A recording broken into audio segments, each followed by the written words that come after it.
Алматыда үй салу үшін қанша шығын кетеді? Ассалаумағалейкум достар. Бүгін біз сіздерге 12-12 үйдің фундаментінен сейсмопоясына дейін қанша шығын кететінін есептеп береміз. Ол үшін алдарыңызға екі вариант ұсынамыз. Бірінші вариант қызыл кірпішпен соғылған үй. Фундаментке шамамен 1 миллион теңге. Қара қағазға 20 мың теңге. Қарамайға минималды түрде 20 мың теңге. Келесі кезекте қабырғасын бірге санаймыз.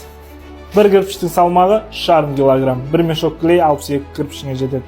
Сонда биіктігі 2,7 метрлік 12,12 үйіңе 25 мың қызыл кірпіш кетсе, 54 мешок клей кетеді. Кірпіштің бағасы 1 миллион 125 мың, клейдікі 70 мың 200. Екеуін қосқан кезде 1 миллион 195 мың 200. Дальше үй сыртына пеноплекс 1 миллион 296 мың, дюбель 30 мың, штукатурка 645 мың теңге. Барлық шығын қосқан кезде 1 миллион 971 мың. Қалтаңа салам алейкум.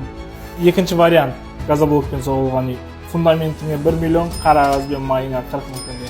Қабырғасы қалыңдығы 30 см болатын газоблоктан 1080 штук, оның бағасы 1 миллион 58 мың 400 теңге.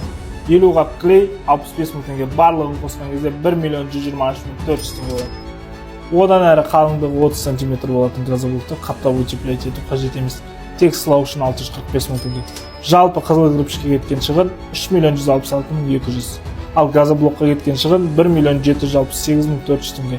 Арзан деп соққан үйің қалтаңа 1 миллион 397 мың 800 шығын әкеліп тұр. Сіз қай вариантты дұрыс деп таңдайсыз? Сіздің ойыңызды 5 минутта жүзеге асыратын Мегаблок компаниясы. Комментарийда көрсетілген номерге хабарлас, арманың табан тірер жерде тұр. Мегаблок, арманыңның шынайы бет бейнесі.